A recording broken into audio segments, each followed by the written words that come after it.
പ്രൊഫ്കോൺ ധർമ്മചിന്തയും മൂല്യബോധവുമുള്ള വിദ്യാർത്ഥി തലമുറയുടെ സൃഷ്ടിപ്പ് ലക്ഷ്യമാക്കി MSM സംഘടിപ്പിക്കുന്ന പ്രൊഫഷണൽ വിദ്യാർത്ഥി സമ്മേളനം പ്രൊഫ്കോൺ കഴിഞ്ഞ 12 വർഷമായി ദക്ഷിണേന്ത്യയിലെ പ്രൊഫഷണൽ വിദ്യാർത്ഥികൾക്കായി നടത്തുന്ന സമ്മേളനം മാർച്ച് 13, 14, 15 തീയതികളിലായി കോട്ടയം മാമൻ മാപ്പിള ഹാളിൽ പ്രൊഫ്കോൺ.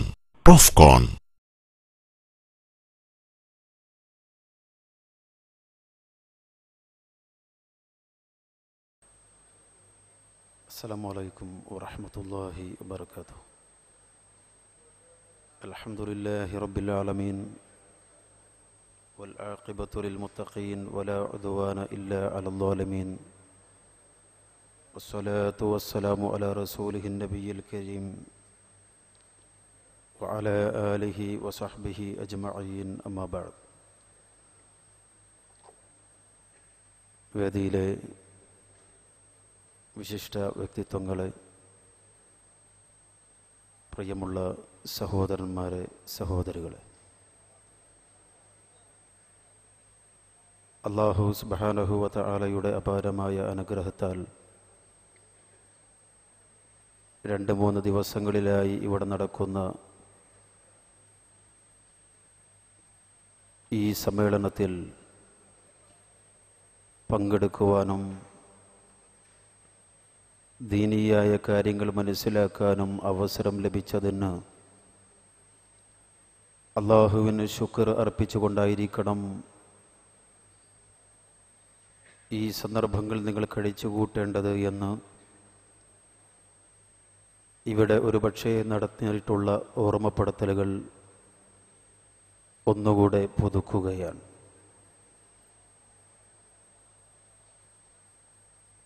വളരെ പ്രധാനമായ മറ്റൊരു വിഷയത്തെ സംബന്ധിച്ചാണ് ഇനി നമുക്ക് ചർച്ച ചെയ്യാനുള്ളത്.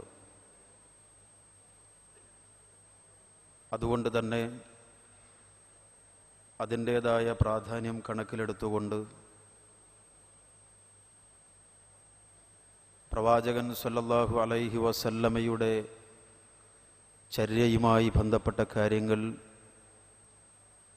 മനസ്സിലാക്കുവാനും അത് ഉൾക്കൊള്ളേണ്ട വിധത്തിൽ ഉൾക്കൊള്ളുവാനും നമ്മൾ താൽപ്പര്യം കാണിക്കണം, ആമുഖമായി ഉണർത്തുകയാണ്. അല്ലാഹു സുബ്ഹാനഹു വ തആല അവൻ്റെ സന്ദേശങ്ങൾ അവൻ്റെ സൃഷ്ടികളായ മനുഷ്യരിലേക്ക് എത്തിക്കാൻ അവൻ സ്വീകരിച്ച ഒരു സമീപനം, മനുഷ്യരിൽ നിന്ന് തന്നെ പ്രവാചകനെ തിരഞ്ഞെടുക്കുകയും എന്നിട്ട് ആ മനുഷ്യൻ അല്ലാഹുവിൻ്റെ നിർദ്ദേശങ്ങൾ ജനങ്ങൾക്ക് വിശദീകരിച്ചു കൊടുക്കുകയും ചെയ്യുക എന്നതാണ്. ഒരു മനുഷ്യനെ സംബന്ധിച്ചിടത്തോളം വിജ്ഞാനം നേടുവാനുള്ള പല മാധ്യമങ്ങളുണ്ട്. നമ്മുടെ കണ്ണുകൊണ്ട് കണ്ട് പല കാര്യങ്ങളും നമുക്ക് മനസ്സിലാക്കാം, കാതുകൊണ്ട് കേട്ട് പലതും മനസ്സിലാക്കാം. അങ്ങനെ അല്ലാഹു സുബ്ഹാനഹു വ തആല നൽകിയിട്ടുള്ള നമ്മുടെ അവയവങ്ങൾ കൊണ്ട് നമുക്ക് മനസ്സിലാക്കാൻ സാധിക്കും. പക്ഷേ പ്രിയമുള്ളവരെ, ഈ ലോകത്തുള്ള എല്ലാ കാര്യങ്ങളും നമ്മുടെ ഈ പഞ്ചേന്ദ്രിയങ്ങൾ കൊണ്ട് മനസ്സിലാക്കാൻ സാധിക്കുന്നവയാണോ? ഇതിൻ്റെ അപ്പുറത്തുള്ള ഒരു ലോകമില്ലേ? മരണശേഷം എന്താണ് സംഭവിക്കുന്നത്? ആ മരിക്കുന്നതോടെ എന്താണ് അവനിൽ സംഭവിക്കുന്നത്? അവനിൽ ഉണ്ടായിരുന്ന ആത്മാവ് എന്ന് പറയുന്ന ഒന്ന്, അതിനു പിന്നീട് എന്താണ് സംഭവിക്കുന്നത് പോലെയുള്ള കാര്യങ്ങൾ, ഇത് നമ്മുടെ പഞ്ചേന്ദ്രിയങ്ങൾ കൊണ്ട് മനസ്സിലാക്കാൻ നമുക്ക് സാധ്യമല്ല, നമ്മുടെ അനുഭവമാണ്. അപ്പം അങ്ങനെയുള്ള ചില വിവരങ്ങൾ നമുക്ക് ലഭിക്കണമെങ്കിൽ, ആ അറിവ് നമ്മൾ ആർജിക്കണമെങ്കിൽ, അതെല്ലാം അറിയുന്ന അല്ലാഹു സുബ്ഹാനഹു വ തആല തന്നെ അറിയിച്ചു തരണം. മറ്റെല്ലാ കാര്യങ്ങളും അല്ലാഹു തന്നെയാണ് അറിയിച്ചു തരുന്നത്. പക്ഷേ നമ്മുടെ പഞ്ചേന്ദ്രിയങ്ങൾ, അവൻ നൽകിയിട്ടുള്ള പഞ്ചേന്ദ്രിയങ്ങൾ കൊണ്ട് അറിയാൻ സാധിക്കാത്ത ആ കാര്യങ്ങൾ വേറെ നിലക്ക് അവൻ അറിയിച്ചു തരേണ്ടതാണ്. അതിനാണ് അല്ലാഹു സുബ്ഹാനഹു വ തആല പ്രവാചകന്മാരെ തെരഞ്ഞെടുക്കുകയും അവർക്ക് വഹി നൽകുകയും അവർക്ക് ജനങ്ങളോട് കാര്യങ്ങൾ വിശദീകരിക്കുകയും ചെയ്തിട്ടുള്ളത്. ഇത് നമ്മൾ മനസ്സിലാക്കണം. ഇനി നോക്കൂ, എന്തിനാണ് അള്ളാഹു മനുഷ്യരെ തന്നെ പ്രവാചകന്മാരായി നിയോഗിച്ചത്? മനുഷ്യരെ തന്നെ എന്തിന് അള്ളാഹു പ്രവാചകന്മാരായി നിയോഗിച്ചു? എന്തുകൊണ്ട് മലക്കുകളെ അയച്ചില്ല? പ്രവാചകനായിക്കൊണ്ട് എന്തിന് മനുഷ്യരിലേക്ക് മനുഷ്യരെ തന്നെ അള്ളാഹു നിയോഗിച്ചു? അള്ളാഹു സുബ്ഹാനഹു വ തആല അതിന് ഉത്തരം പറയുന്നുണ്ട്. സൂറത്തുൽ ഇസ്രായിലെ 95-ാമത്തെ വചനത്തിൽ കാണാം, ഖുൽ ലൗ കാന ഫിൽ അർളി മലായികത്തുൻ യംശൂന മുത്മഇന്നീന ലനസ്സൽനാ അലൈഹിം മിനസ് സമാഇ മലക്കർ റസൂല. നബിയെ, നിങ്ങൾ പറയണം ജനങ്ങളോട്, ലൗ കാന ഫിൽ അർളി മലായികത്തുൻ യംശൂന മുത്മഇന്നീന, ഈ ഭൂമിയിൽ ശാന്തമായി കൊണ്ട് മലക്കുകളാണ് ഈ നടക്കുന്നതെങ്കിൽ, ഈ മനുഷ്യരുടെ സ്ഥാനത്ത് മലക്കുകളായിരുന്നു ഉണ്ടായിരുന്നതെങ്കിൽ, ലനസ്സൽനാ അലൈഹിം മിനസ് സമാഇ മലക്കർ റസൂല, ഉപരി ലോകത്ത് നിന്ന് മലക്കിനെ പ്രവാചകനായി നാം ഇറക്കുമായിരുന്നു എന്ന് അല്ലാഹു സുബ്ഹാനഹു തആല പറയുന്നുണ്ട്. അപ്പോൾ എന്തുകൊണ്ട് മനുഷ്യരിൽ നിന്ന് തന്നെ ഒരാളെ തെരഞ്ഞെടുത്ത് പ്രവാചകനായി അല്ലാഹു നിയോഗിച്ചു എന്ന് ചോദിച്ചാൽ, മനുഷ്യർക്ക് ആവാനും ആ മനുഷ്യർക്ക് ഇങ്ങനെയാണ് ജീവിക്കേണ്ടത് എന്ന് ജീവിച്ച് കാണിച്ചു കൊടുക്കുവാനും, മനുഷ്യരുടെ സ്വഭാവമുള്ള, മനുഷ്യരുടെ ഗുണമുള്ള അഥവാ മനുഷ്യനായ ആ ഒരു സൃഷ്ടിയെ തന്നെ അള്ളാഹു പ്രവാചകനായി തിരഞ്ഞെടുക്കുകയാണ് ചെയ്തിട്ടുള്ളത്. മാത്രമല്ല, പ്രവാചകന്മാരുടെ ഡ്യൂട്ടി വിശദീകരിക്കുന്നിടത്ത് കാണാൻ സാധിക്കുന്നത്, അള്ളാഹുവിന്റെ സന്ദേശങ്ങൾ ജനങ്ങൾക്ക് വിശദീകരിച്ചു കൊടുക്കുക എന്ന മഹത്തായ ഉത്തരവാദിത്തമാണല്ലോ അവർക്കുള്ളത്. അതുകൊണ്ട് തന്നെ അല്ലാഹു സുബ്ഹാനഹു വ തആല ഏത് സമൂഹത്തിലേക്ക്, പ്രദേശത്തേക്ക് പ്രവാചകന്മാരെ നിയോഗിക്കുമ്പോഴും ആ സമൂഹത്തിന്റെ ഭാഷയിലാണ്, ഭാഷ സംസാരിക്കുന്ന പ്രവാചകനെയാണ് അള്ളാഹു നിയോഗിച്ചിട്ടുള്ളത്.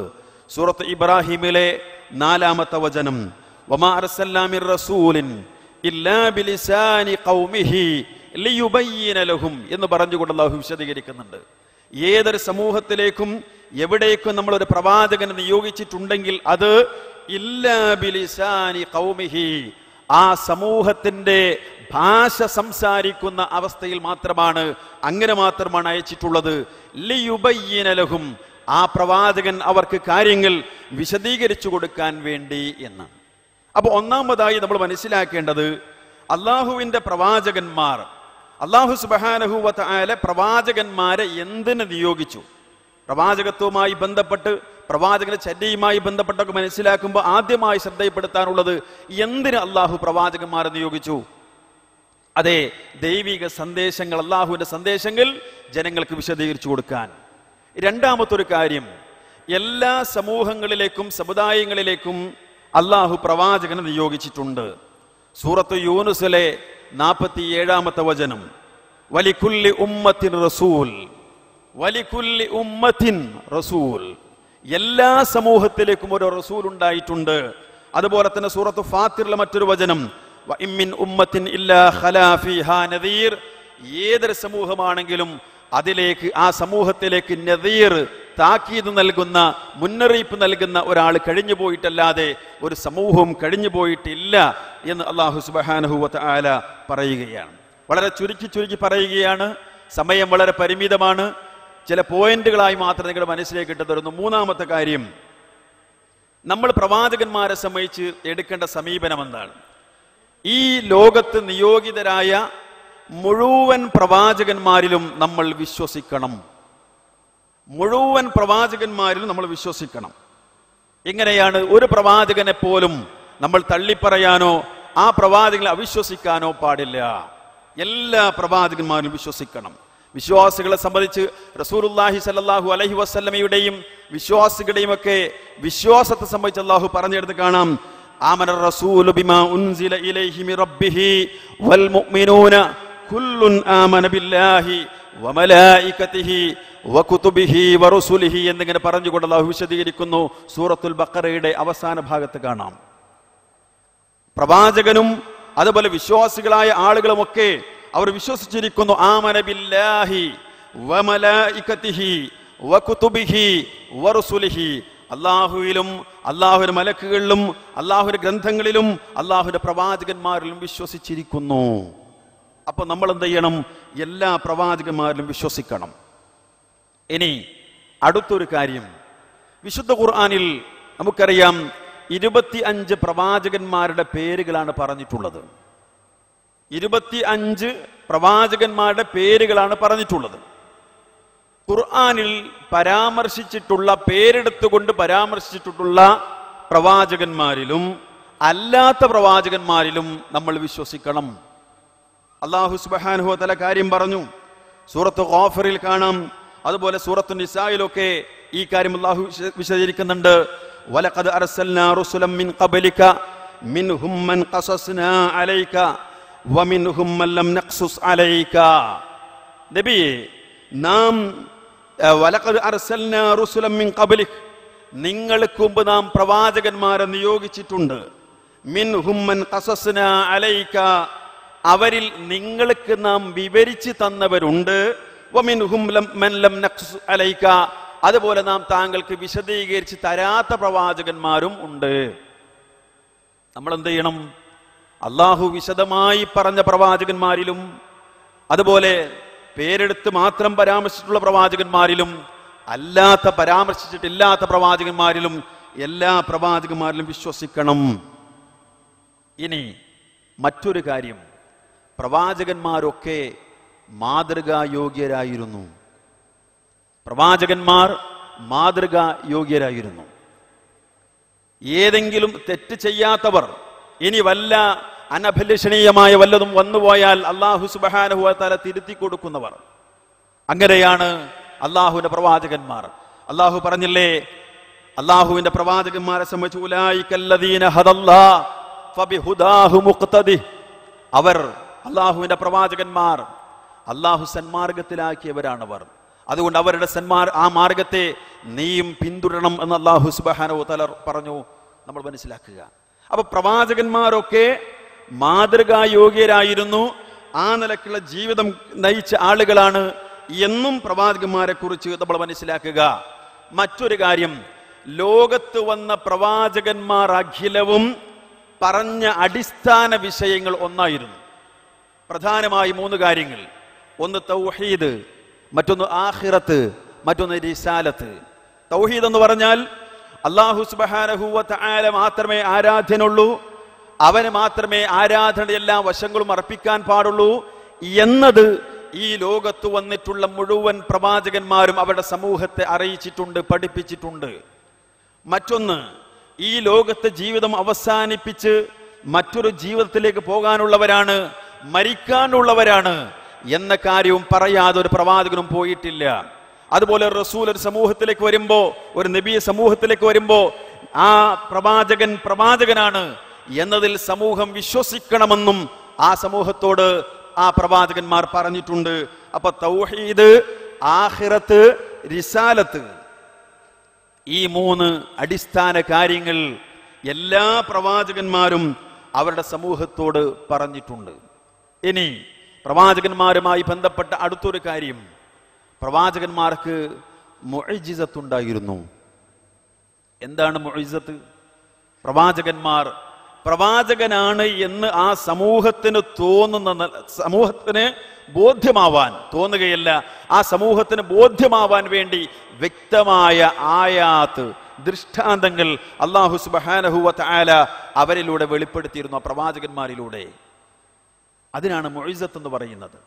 അശക്തമാക്കുന്നത് എന്നാണ് മുഅ്ജിസത്ത് എന്നതിന്റെ ഭാഷാർത്ഥം. എന്ന് പറഞ്ഞാൽ അതുപോലെ ഒന്ന് കൊണ്ടുവരാൻ സൃഷ്ടികൾക്ക് സാധ്യമല്ല.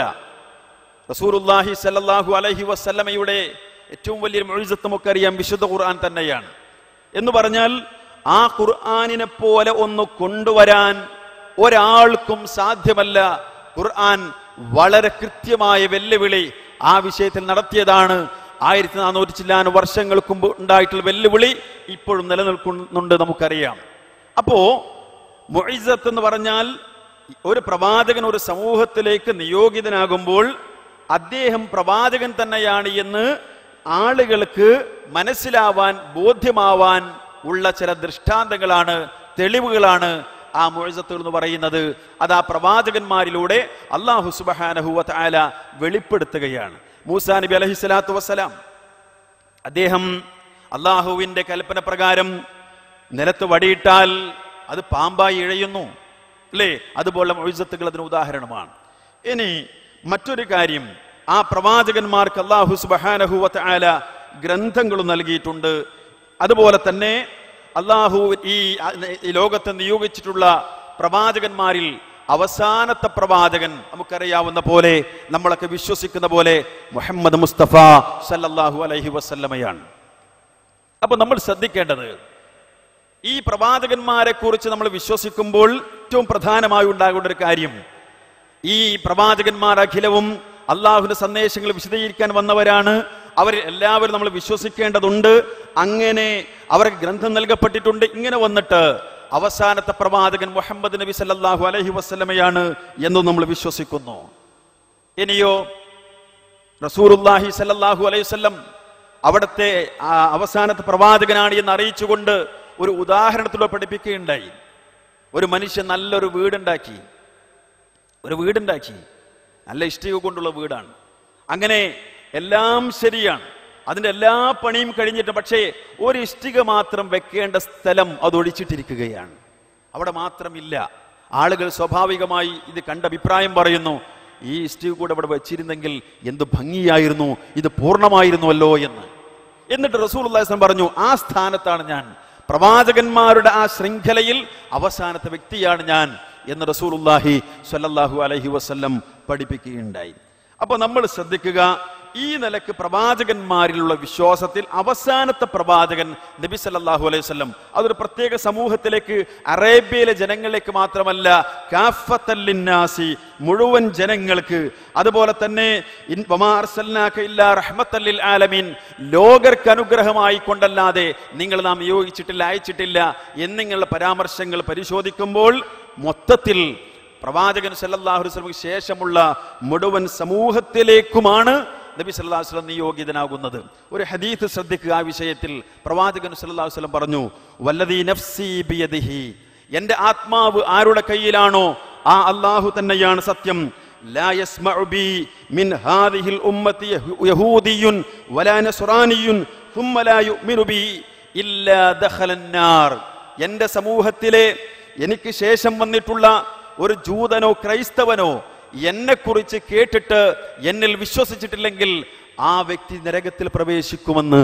അപ്പോ ശേഷമുള്ള ആളുകൾ, റസൂലുള്ളാഹി സ്വല്ലല്ലാഹു അലൈഹി വസല്ലമക്ക് ശേഷമുള്ള ആളുകൾ വിശ്വസിക്കേണ്ടത് ആ പ്രവാചകനിൽ, അവസാനത്തെ പ്രവാചകനിൽ മുഹമ്മദ് മുസ്തഫ സല്ലല്ലാഹു അലൈഹി വസല്ലമയിൽ ആണ് എന്ന് മനസ്സിലാക്കുക. മറ്റു പ്രവാചകന്മാരെ അവർ മൊത്തത്തിൽ വിശ്വസിക്കുക. പ്രവാചകൻ സല്ലല്ലാഹു അലൈഹി വസല്ലം പഠിപ്പിച്ചിട്ടുള്ള ആ കാര്യങ്ങളായാണ് ദീനായി സ്വീകരിക്കേണ്ടത്. ഇനി വേദഗ്രന്ഥങ്ങളെ കുറിച്ച് ഒന്ന് രണ്ട് വാചകങ്ങൾ മാത്രം. അല്ലാഹു സുബ്ഹാനഹു വ തആല പ്രവാചകന്മാർക്ക് വേദഗ്രന്ഥങ്ങൾ അവതരിപ്പിച്ചിട്ടുണ്ട്.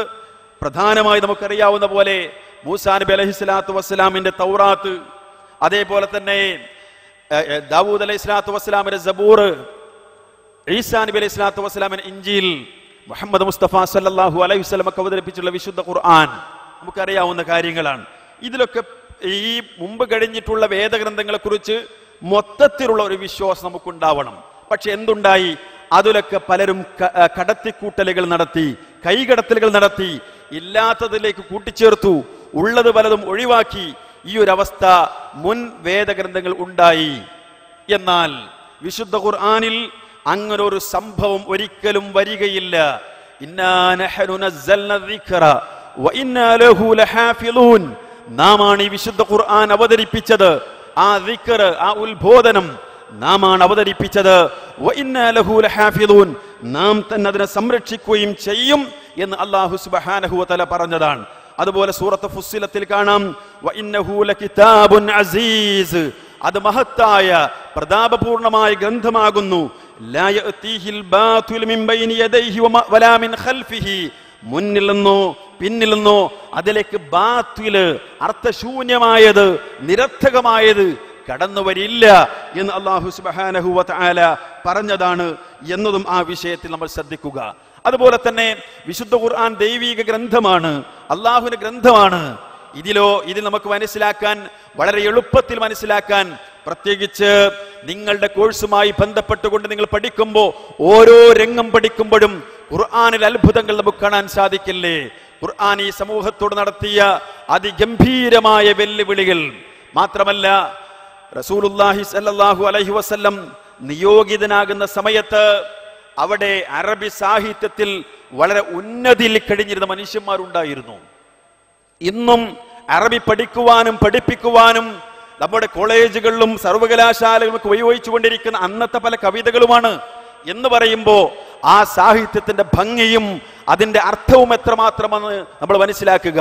അങ്ങനെ ഉണ്ടാകുന്ന സമൂഹത്തോട് വിശുദ്ധ ഖുർആൻ വെല്ലുവിളിച്ചു, ഇത് ഒരു മനുഷ്യ നിർമ്മിത വചനമാണെങ്കിൽ നിങ്ങളൊരു കാര്യം ചെയ്യുക, നിങ്ങളുടെ ആ വാദത്തിൽ മുഹമ്മദ് നബി സല്ലല്ലാഹു അലൈഹി വസല്ലം എന്ന പ്രവാചകനെ നിങ്ങൾക്കറിയാം, പരിചയമുണ്ട്, നിങ്ങളിൽ 40 കൊല്ലം ജീവിച്ച് വളർന്ന വ്യക്തിയാണ് അദ്ദേഹം. ആ മനുഷ്യൻ അങ്ങനെ എഴുതാനോ വായിക്കാനോ അറിയില്ല എന്ന് ബോധ്യമുള്ള നിങ്ങൾ, ആ പ്രവാചകൻ ഉണ്ടാക്കിയതാണ്, മുഹമ്മദ് എന്ന വ്യക്തി ഉണ്ടാക്കിയതാണ് വിശുദ്ധ ഖുർആൻ എന്ന വാദത്തിൽ നിങ്ങൾക്ക് ആത്മാർത്ഥതയുണ്ടെങ്കിൽ, ഇൻ കുൻതും സ്വാദിഖീൻ, ഖുർആന്റെ ശൈലി അതാണ്, നിങ്ങൾ പറയുന്നത് സത്യസന്ധമാണ് ആയിട്ടാണ് നിങ്ങൾ പറയുന്നതെങ്കിൽ ഒരു കാര്യം ചെയ്യുക, ഈ ഖുർആനെ പോലെ മറ്റൊരു ഖുർആൻ നിങ്ങൾ കൊണ്ടുവരിക. സാധിച്ചില്ല അവർക്ക്. എങ്കിൽ ഖുർആൻ പറഞ്ഞു, എങ്കിൽ നിങ്ങൾ ഒരു ഇതുപോലെ ഗ്രന്ഥം കൊണ്ടുവരാൻ സാധ്യമല്ലെങ്കിൽ ഇതിലെ അധ്യായങ്ങൾ പോലുള്ള 10 അധ്യായങ്ങൾ നിങ്ങൾ കൊണ്ടുവരിക. കഴിഞ്ഞില്ല അവർക്ക്. എങ്കിൽ അതും വേണ്ട, ഇതിലെ അധ്യായങ്ങൾ പോലെയുള്ള ഓരൊറ്റ അധ്യായമെങ്കിലും കൊണ്ടുവരാൻ നിങ്ങൾക്ക് സാധ്യമാണോ എന്ന വെല്ലുവിളി ലോകത്തോട് ഖുർആൻ നടത്തുകയാണ്. കഴിഞ്ഞോ? പലരും പല ശ്രമങ്ങളും നടത്തി അമ്പേ പരാജയപ്പെട്ടതാണ് ചരിത്രത്തിന് പറയാനുള്ളത്. അതുകൊണ്ട് സഹോദരങ്ങളെ, നമ്മൾ മനസ്സിലാക്കുക, ആ നിലക്ക് ഖുർആൻ അള്ളാഹുവിന്റെ ഗ്രന്ഥമാണ് എന്ന് തെളിയുന്നു. അതേപോലെ തന്നെ ശാസ്ത്രീയമായ സൂചനകൾ, ഭാവിയിൽ വരാനിരിക്കുന്ന കുറെ കാര്യങ്ങളെ മുൻകൂട്ടിയുള്ള അറിയിക്കല്, ഇങ്ങനെ തുടങ്ങി അല്ലാഹു സുബ്ഹാനഹു വ തആലയിൽ നിന്ന് അവതരണമായതാണ് വിശുദ്ധ ഖുർആൻ എന്ന് വളരെ എളുപ്പത്തിൽ മനസ്സിലാക്കാനും വളരെ കൃത്യമായി പൂർണ്ണമായി സംശയലേശമന്യേ വിശ്വസിക്കാനും മനസ്സിൽ ഉറപ്പിക്കാനും നമുക്ക് സാധിക്കണം. ശരി, ആ ഖുർആൻ എങ്ങനെയാണ് അള്ളാഹു അവതരിപ്പിച്ചിട്ടുള്ളത്? എങ്ങനെയാണ് ഖുർആൻ അള്ളാഹു അവതരിപ്പിച്ചിട്ടുള്ളത്? ഒരു വിശദീകരണം വേണ്ട രൂപത്തിലാണ്. അഥവാ പ്രവാചകൻ സല്ലല്ലാഹു അലൈഹി വസല്ലമക്ക് ആ ഗ്രന്ഥം അള്ളാഹു അവതരിപ്പിച്ചു കൊടുക്കുകയും ആ പ്രവാചകൻ അത് ജനങ്ങൾക്ക് വിശദീകരിച്ചു കൊടുക്കുകയും ചെയ്യുന്ന ഒരു സംവിധാനമാണ് അള്ളാഹു ഏർപ്പെടുത്തിയിരിക്കുന്നത്. അല്ലാതെ ഒരു നൂലിൽ കെട്ടിയിട്ട് ഇങ്ങനെ ഒരു ഗ്രന്ഥം ഇറക്കി കൊടുക്കുകയല്ല ചെയ്തത്. എന്നിട്ട് നിങ്ങൾ നിങ്ങളുടെ ഇഷ്ടപ്രകാരം പഠിച്ചോളൂ എന്ന് പറയുകയല്ല ചെയ്തത്. മറിച്ച് അല്ലാഹു എന്താ ചെയ്തത്? വഅൻസൽനാ ഇലൈക ദിക്റ ലിതുബയ്യിന ലിന്നാസി മാ നുസ്സില ഇലൈഹിം. അല്ലാഹു പറഞ്ഞു സൂറത്തുൻ നഹ്ലിൽ കാണാം, വഅൻസൽനാ ഇലൈക ദിക്റ, നബിയെ നാം താങ്കൾക്ക് ഈ ദിക്ർ, ഈ ഉത്ബോധനം അവതരിപ്പിച്ചു. എന്തിന്? ലിതുബയ്യിന ലിന്നാസി മാ നുസ്സില ഇലൈഹിം, നിങ്ങൾ ജനങ്ങൾക്ക് അവതരിപ്പിക്കപ്പെട്ടത് നിങ്ങൾ അവർക്ക് വിശദീകരിച്ചു കൊടുക്കാൻ. ലിതുബയ്യിന ലിന്നാസി, നിങ്ങൾ ജനങ്ങൾക്ക് വിശദീകരിച്ചു കൊടുക്കാൻ വേണ്ടി എന്നാണ്. അവിടെ ശ്രദ്ധിക്കണം. നമ്മൾ ചില ആളുകൾ ചോദിക്കാറുണ്ട്, എന്തിനാ പോയ ഹദീഥൊക്കെ ഒരു ഫാഷനായി വരികയാണ് പലയിടത്തും. എന്തിനാ ഹദീഥ്? ഖുർആൻ തന്നെ അല്ലേ, അതിൽ തന്നെ അല്ലല്ലേ, പിന്നെ എന്തിനാ ഒരു ഹദീഥ് എന്നാണ്. ഖുർആൻ ഇങ്ങനെ മുറുകെ പിടിച്ചിട്ട് ഈ ഖുർആൻ അനുസരിച്ച് ജീവിച്ചാൽ സ്വർഗത്ത് പോലെ, പിന്നെ എന്തിനാ ഒരു ഹദീഥ് എന്നാണ്. നിങ്ങൾ ആലോചിച്ച് നോക്ക്, ഖുർആൻ അനുസരിച്ച് ജീവിച്ചാൽ സ്വർഗത്ത് പോലെ എന്ന് പറഞ്ഞുകൊണ്ട് നിസ്കരിക്കാത്ത മനുഷ്യന്റെ കഥ എന്താവും? ഇയാൾ അവകാശപ്പെടും ഞാൻ ഖുർആൻ അനുസരിച്ച് ജീവിക്കുന്നു, നിസ്കരിക്കുന്നില്ല, നോമ്പൊലിക്കുന്നില്ല, സ്വർഗത്ത് പോവോ? ഇല്ല. അപ്പൊ അയാൾ ഖുർആൻ സ്വീകരിക്കുന്നു എന്ന് പറയുന്നത് കേവലം ഒരു അവകാശവാദം ഉന്നയിക്കൽ മാത്രമാണ്. സത്യത്തിൽ ആ ഖുർആൻ തന്നെയാണ് പറഞ്ഞത്,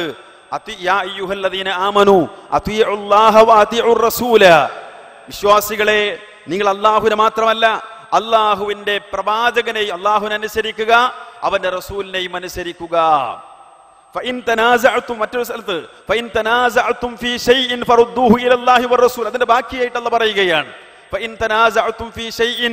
നിങ്ങൾ വല്ല വിഷയത്തിലും മതപരമായ വിഷയത്തിൽ അഭിപ്രായാന്തരം നിങ്ങൾക്കിടയിൽ ഉണ്ടായാൽ ഫറുദ്ദൂഹു ഇലല്ലാഹി വറസൂൽ, അള്ളാഹുലേക്ക് മാത്രമല്ല അള്ളാഹുവിലേക്കും അള്ളാഹുവിന്റെ റസൂലിലേക്കും നിങ്ങൾ മടക്കുക.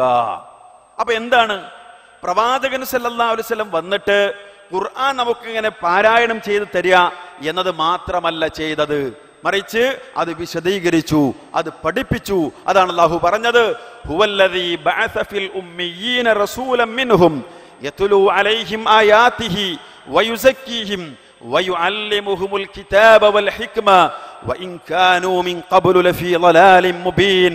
ഹുവല്ലദീ ബഅസ ഫിൽ ഉമ്മiyyin റസൂലൻ മിൻഹും, അവനാണ്, അല്ലാഹുവാണ് ഉമ്മീയങ്ങളായ നിരക്ഷര കുക്ഷികളായ ഒരു സമൂഹം, ആ സമൂഹത്തിൽ നിന്ന് തന്നെ ഒരു പ്രവാചകനെ തിരഞ്ഞെടുക്കുകയും എന്നിട്ട് ആ പ്രവാചകൻ അവരെ എന്ത് ചെയ്തു, പിന്നെ അവരെ യുസക്കീഹിം വയുഅല്ലിമുഹുൽ കിതാബ വൽ ഹിക്മ, അവർക്ക് ഈ ദൈവിക വചനങ്ങൾ വിശുദ്ധ ഖുർആൻ ഓതി കേൾപ്പിച്ചു.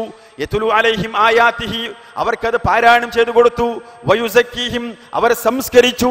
വയുഅല്ലിമുഹുൽ കിതാബ വൽ ഹിക്മ, അൽ കിതാബ് വൽ ഹിക്മ, ശരിക്കും ശ്രദ്ധിക്കണം, അൽ കിതാബ് വൽ ഹിക്മ, കിതാബും ഹിക്മത്തും എന്ന് പ്രയോഗിച്ചിടത്തൊക്കെ പണ്ഡിതന്മാർ പൂർവകാല മുഫസ്സിരിങ്ങൾ വിശദീകരിക്കുന്നു അൽ ഖുർആനു വസ്സുന്ന, അൽ ഖുർആനു വസ്സുന്ന, ഖുർആനും സുന്നത്തും, ഖുർആനും സുന്നത്തും അത് പ്രവാചകൻ സല്ലല്ലാഹു അലൈഹി വസല്ലം പഠിപ്പിക്കുകയും ചെയ്യുന്നു. ഇതാണ് പ്രവാചകന്റെ ഡ്യൂട്ടിയായിട്ട് അള്ളാഹു പറയുന്നത്. ഇനി നമ്മൾ ആലോചിക്കണം മറ്റൊരു കാര്യം, അള്ളാഹുവിന്റെ റസൂൽ സല്ലല്ലാഹു അലൈഹി വസല്ലമയെ തർക്കങ്ങൾ ഉണ്ടാകുമ്പോ വിധികർത്താവായി ഹക്കമായി സ്വീകരിക്കണം, ഇല്ലെങ്കിൽ അത് വിശ്വാസത്തിന് കോട്ടം തട്ടിക്കുന്ന കാര്യമാണ്.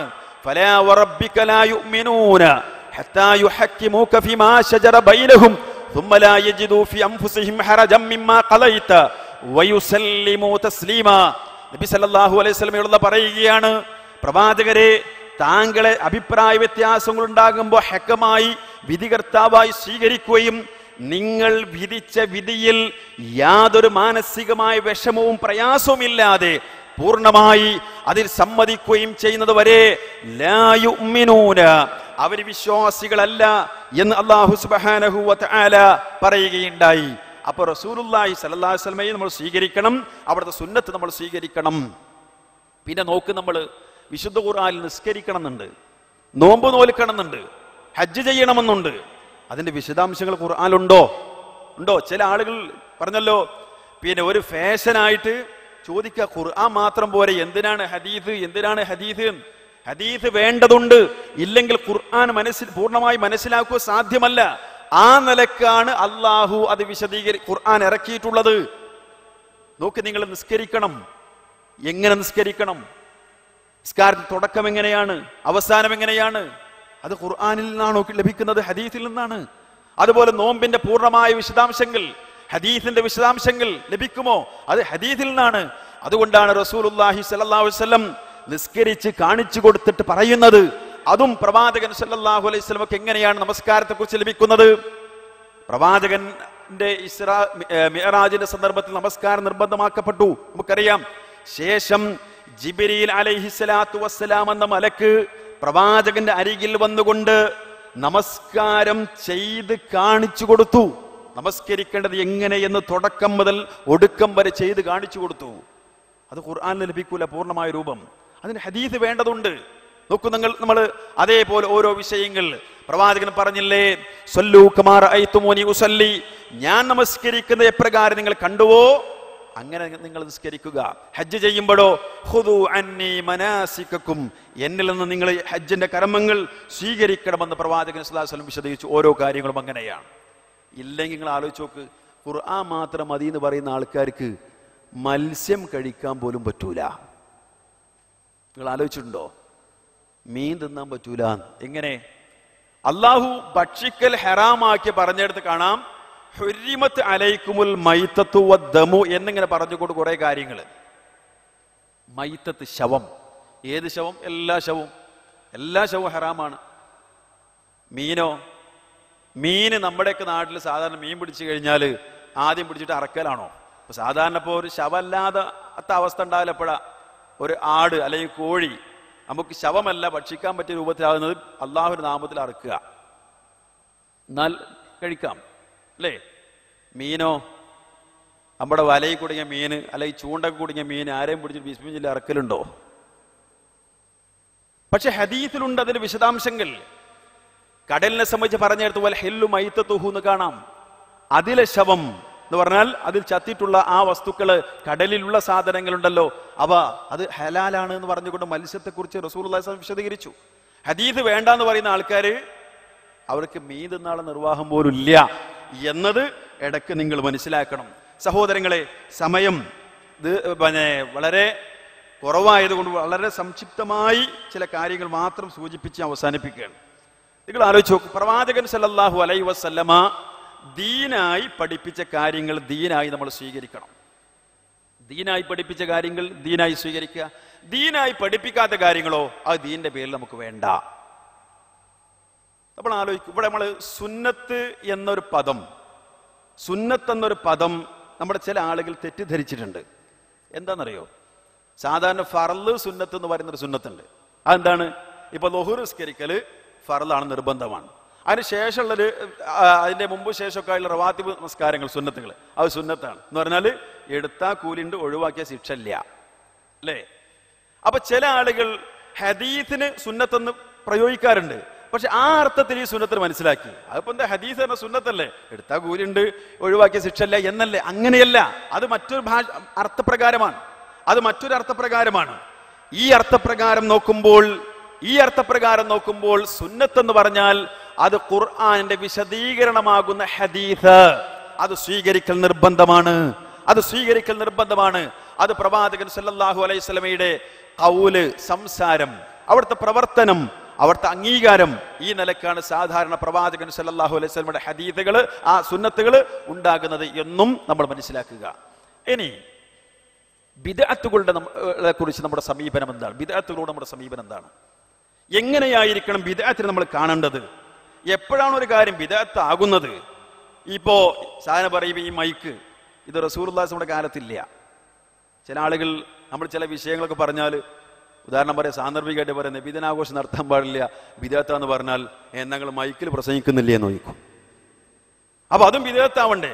ഇത് ഭാഷാപരമായി പുതിയതാണ്, ബിദ്അത്താണ്. പക്ഷേ ഇതിൽ സംസാരിച്ചുകൊണ്ട് പ്രത്യേകിച്ച് കൂലിണ്ടെന്ന് ഞാനോ നിങ്ങളോ നമ്മൾ ആരെയും വിശ്വസിക്കുന്നുണ്ടോ? അങ്ങനെ ഉണ്ടെങ്കിൽ ഒക്കെ ബിദ്അത്താണ്. നമ്മൾ ആരെയും വിശ്വസിക്കുന്നുണ്ടോ? ഇല്ല. പിന്നെന്താ വിഷയം? ഇത് നമുക്ക് ഈ ശബ്ദം കൊണ്ട് എത്തിക്കാനുള്ള സൗകര്യം മാത്രമാണ്, അത്രയല്ലേ ഉള്ളൂ. എങ്കിൽ നമ്മൾ ആലോചിച്ച് നോക്കൂ, സാന്ദർഭികമായി പറയാണ്, ഇപ്പോ നമ്മുടെ നാട്ടിൽ കുറെ മൗലിദ് യോഗങ്ങൾ അങ്ങനെ കുറെ സംഗതി നടക്കുന്നുണ്ടല്ലോ. ബിദ്അത്തിനെ പറ്റി പറയുമ്പോൾ അത് പറയാഞ്ഞാൽ നിങ്ങളോട് ചെയ്യുന്ന അനീതിയാവും, അതുകൊണ്ട് പറയാ ഇല്ലേ? അതിനെ സംബന്ധിച്ച് എന്താ ആളുകളുടെ വിശ്വാസം? പ്രവാചകൻ സല്ലല്ലാഹു അലൈഹി വസല്ലം മേൽ സ്വലാത്ത് ഉണ്ട് ഇസ്ലാമിൽ, ഒരു തർക്കമില്ല. ഒരൊറ്റ വട്ടം സ്വലാത്ത് ചൊല്ലിയാൽ സ്വല്ലല്ലാഹു അലൈഹി ബിഹാ അശ്റ, 10 തവണ അവൻ അല്ലാഹു സുബ്ഹാനഹു വ തആല അനുഗ്രഹം ചെയ്യുമെന്നാണ് റസൂലുള്ളാഹി സ്വല്ലല്ലാഹു അലൈഹി വസല്ലം പറഞ്ഞത്. അവിടുത്തെ പേര് കേട്ടാൽ സ്വലാത്ത് ചൊല്ലണം, പക്ഷെ ഉറക്കെ ചൊല്ലണമെന്നില്ല, ചൊല്ലണം. അൽ ബഖീലു മൻ ദുകിർതു ഇൻദഹു ഫലം യുസല്ലി അലയ്യ, എന്റെ പേര് കേട്ടിട്ട് സ്വലാത്ത് ചൊല്ലാത്തവൻ ബഖീലാണ്, പിശുക്കനാണ് എന്നാണ് റസൂലുള്ളാഹി സ്വല്ലല്ലാഹു അലൈഹി വസല്ലം പഠിപ്പിച്ചത്. പക്ഷേ ഈ റബീഉൽ അവൽ മാസത്തിൽ ഒരു പ്രത്യേക സ്ഥാനം, പ്രത്യേക പുണ്യം, പ്രത്യേക പരിഗണന ആ സ്വലാത്തിനുണ്ടോ? ഉണ്ടെന്ന് ചൊല്ലിയാൽ അത് ബിദ്അത്താവും. വിഷയം മനസ്സിലാകും നിങ്ങൾക്ക്? ഇപ്പൊ നമ്മളിപ്പോൾ ഈ ചൊല്ലണത് ഈ മാസത്തിൽ തന്നെയാണ് ഈ ചൊല്ലിക്കൊണ്ടിരിക്കുന്നത്. പക്ഷെ ഈ മാസം ചൊല്ലണതിന് പ്രത്യേകിച്ച് കൂലിണ്ട് നമ്മൾ ആരും വിശ്വസിക്കുന്നില്ല. വിശ്വസിച്ചാൽ അത് തെറ്റാണ്, ബിദ്അത്താണ്. ഇങ്ങനെ കുറെ സംഗതി ഉണ്ട്, സുബഹിക്കുള്ള കുനൂത്ത്, ഇങ്ങനെ കുറെ സംഗതികളുണ്ട്, അതിലേക്ക് കടക്കാൻ സമയമില്ലല്ലോ. ഒറ്റ കാര്യം സൂചിപ്പിക്കട്ടെ. ഈ അടുത്ത് ഒരു പ്രൊഫഷണൽ കോളേജിൽ തന്നെ പഠിക്കുന്ന ഒരു വിദ്യാർത്ഥിയുമായി സംസാരിച്ചപ്പോണ്ടായ ഒരു അനുഭവം നിങ്ങളുമായി പ്രത്യേകമായി പങ്കുവെക്കുകയാണ്. ആ വ്യക്തി പറഞ്ഞു, ഇങ്ങനത്തെ സംഗതികളൊക്കെ ചെയ്താലും എന്തായാലും നിസ്കാരവും നോമ്പും ഇതുപോലുള്ള പാവപ്പെട്ടവർക്കുള്ള ഭക്ഷണം കൊടുക്കലൊക്കെ അല്ലേ, ഏതായാലും പ്രതിഫലം കിട്ടുമല്ലോ, ശിക്ഷ കിട്ടൂലല്ലോ എന്നാ. ബിദ്അത്ത് ചെയ്താൽ എന്തായാലും ഇസ്ലാം ഉള്ള സംഗതി തന്നെയല്ലേ. ഒരു സ്വലാത്തിന്റെ പേരിൽ അല്ലെങ്കിൽ പ്രവാചകൻ സ്വല്ലല്ലാഹു അലൈഹി വസല്ലം സ്നേഹിക്കുന്നു എന്ന പേരിൽ സംഗതിയൊക്കെ ഇസ്ലാം ഉള്ളതല്ലേ, ശിക്ഷ കിട്ടൂലല്ലോ എന്നാണ്. ഒരു പക്ഷേ ഈ ഇവിടെ സമ്മേളനത്തിൽ സംബന്ധിച്ചിരിക്കുന്ന ഏതെങ്കിലും ഒരു സഹോദരന്, ഏതെങ്കിലും ഒരു സഹോദരിക്ക് അങ്ങനെ ഒരു ചിന്ത ഉണ്ടെങ്കിൽ ദയവ് ചെയ്ത് മാറ്റുക. എന്താണെന്നറിയോ? പ്രവാചകൻ സല്ലല്ലാഹു അലൈഹി വസല്ലമയും സഹാബത്തും എങ്ങനെയാണ് ഇതിനെ കണ്ടത് എന്ന് നമ്മൾ മനസ്സിലാക്കണം. പ്രവാചകൻ സല്ലല്ലാഹു അലൈഹി വസല്ലമയുടെ സഹാബിയായിരുന്ന ഇബ്നു ഉമർ റളിയല്ലാഹു അൻഹു, ഇബ്നു ഉമർ റളിയല്ലാഹു അൻഹു, അദ്ദേഹത്തിന്റെ അരികിൽ ഒരാൾ തുമ്മി എന്താ ചൊല്ലണ്ട്? അൽഹംദുലില്ലാ. പക്ഷെ അദ്ദേഹം അൽഹംദുലില്ലാ വസ്സലാത്തു അലാ റസൂലില്ലാ ഒരു സ്വലാത്താണ് ഫിറ്റ് ചെയ്തു. എന്നാലോ സ്വലാത്തല്ലേ, നല്ലതല്ലേ എന്ന് പറഞ്ഞ് അംഗീകരിച്ചില്ല. പ്രതിഫലം ലഭിക്കൂല എന്ന് പറഞ്ഞ് അംഗീകരിച്ചില്ല ഈ മുത്തബിഉ സുന്ന ഇബ്നു ഉമർ റളിയല്ലാഹു അൻഹു. മറിച്ച് അദ്ദേഹം പറഞ്ഞു, ലൈസ ഹകദ അല്ലമനാ റസൂലുള്ളാഹി സ്വല്ലല്ലാഹു അലൈഹി വസല്ലം, പ്രവാചകൻ അത് പഠിപ്പിച്ചിട്ടില്ല. കണ്ടോ നിങ്ങൾ? അതുപോലെ പ്രവാചകൻ സല്ലല്ലാഹു അലൈഹി വസല്ലമയുടെ കാലത്ത് 3 ആളുകൾ പ്രവാചകന്റെ വീട്ടിൽ വന്നിട്ട് പ്രവാചകന്റെ നമസ്കാരത്തെക്കുറിച്ച്, നോമ്പിനെക്കുറിച്ച്, കുടുംബജീവിതത്തെക്കുറിച്ച് അന്വേഷിക്കാൻ വന്നു. പ്രവാചകൻ വീട്ടിലില്ല. ഭാര്യ ഓരോന്നും വിശദീകരിച്ചു കൊടുത്തു. നിസ്കരിക്കാറുണ്ട്, ഉറക്കമൊഴിച്ച് നിസ്കാരമല്ല, ഉറങ്ങാറുമുണ്ട്, നിസ്കരിക്കാറുമുണ്ട്. അതേപോലെ നോമ്പും പ്രവാചകൻ കൊല്ലം മുഴുവൻ നോമ്പല്ല എന്നുള്ള ഇത്തരം കാര്യങ്ങളൊക്കെ ഓരോന്നും വിശദീകരിച്ചു കൊടുത്തു. ഇവർക്ക് തോന്നി നമ്മൾ കുറച്ച് പ്രവാചകന്റെ ലേശം കുറവാണല്ലോ, രാത്രി മുഴുവൻ ഉറക്കൊഴിച്ച് നിസ്കരിക്കുന്നില്ല, കുറവാണല്ലോ, നോമ്പ് അതുപോലെ കൊല്ലം മുഴുവൻ നോമ്പല്ല പ്രവാചകനായിട്ട് പോലും എന്നൊക്കെ അവർ ആലോചിച്ചത്. എന്നിട്ട് ഇവർ ഓരോരുത്തരും എന്ത് ചെയ്തു? ഓരോ പ്രതിജ്ഞയായിട്ടാണ് തിരിച്ചു പോയത്. ഒരാൾ പറഞ്ഞു, ഞാൻ കൊല്ലം മുഴുവൻ ഇനി നോമ്പ് നോൽക്കും, രാത്രി ഉറക്കൊഴിച്ച് നിസ്കരിക്കും, ഇങ്ങനെ ഓരോ കാര്യങ്ങൾ. വിവാഹം ചെയ്യില്ല, വിവാഹം ചെയ്താൽ ആരാധന കാര്യങ്ങൾക്ക് ഭാര്യ മക്കളൊക്കെ തടസ്സമാകും, വിവാഹം ചെയ്യില്ല എന്ന് പറഞ്ഞ് പിരിഞ്ഞുപോയി. ഇതറിഞ്ഞു പ്രവാചകൻ വിളിച്ചു ചോദിച്ചു, നിങ്ങളാണോ ഇങ്ങനെ പ്രതിജ്ഞ ചെയ്തത്? അതേ എന്ന് പറഞ്ഞപ്പോ പ്രവാചകൻ സ്വല്ലല്ലാഹു അലൈഹി വസല്ലം തിരുത്തി കൊടുത്തു, ചെയ്യാൻ പാടില്ല. ഞാൻ നമസ്കരിക്കാറുണ്ട്, നോമ്പ് നോൽക്കാറുണ്ട്, പക്ഷെ കൊല്ലം മുഴുവൻ നോമ്പല്ല, രാത്രി ഉറക്കൊഴിച്ചുകൊണ്ട് നിസ്കാരമല്ല, വിവാഹം ചെയ്യാറുണ്ട്. എന്നിട്ട് അവിടുന്ന് പറഞ്ഞു, ഫമൻ റഗിബ അൻ സുന്നത്തി ഫലൈസ മിന്നി, എന്റെ സുന്നത്തിനോട് ആരെങ്കിലും വെറുപ്പ് കാണിച്ചാൽ അവൻ എന്നിൽപ്പെട്ടവനല്ല. ഇത് സുന്നത്തിനെ വെറുക്കലാണ്. ഇസ്ലാമിലെ നിസ്കാരം, നോമ്പ് ഒക്കെയുണ്ട്, പക്ഷെ ഇങ്ങനൊരു നിസ്കാരം, ഇങ്ങനൊരു നോമ്പ്, ഇങ്ങനൊരു കാര്യങ്ങൾ അതില്ല. ദീനിയായ കാര്യങ്ങൾ പ്രവാചകൻ സല്ലല്ലാഹു അലൈഹി വസല്ലം പഠിപ്പിച്ച പോലെയാണ് ചെയ്യേണ്ടത്, ആ നിലക്കാണ് അർപ്പിക്കേണ്ടത് എന്ന കാര്യം കൂടെ നമ്മൾ മനസ്സിലാക്കുക. വളരെ വിശദമായി പറയേണ്ട കാര്യങ്ങളാണ്. അവസാനിപ്പിക്കാൻ സമയമായതുകൊണ്ട് അവസാനിപ്പിക്കുന്നു. ബാക്കി കാര്യങ്ങൾ ഇൻഷാ അല്ലാഹ് വരുന്ന ചോദ്യോത്തരം കൂടെ നമുക്ക് വിശദീകരിക്കാം. അല്ലാഹു സുബ്ഹാനഹു വ തആല അനുഗ്രഹിക്കുമാറാവട്ടെ. വ ആഖിറു ദഅ്വാനാ അൽഹംദുലില്ലാഹി റബ്ബിൽ ആലമീൻ. അസ്സലാമു അലൈക്കും വറഹ്മത്തുള്ളാഹി വബറകാതുഹു.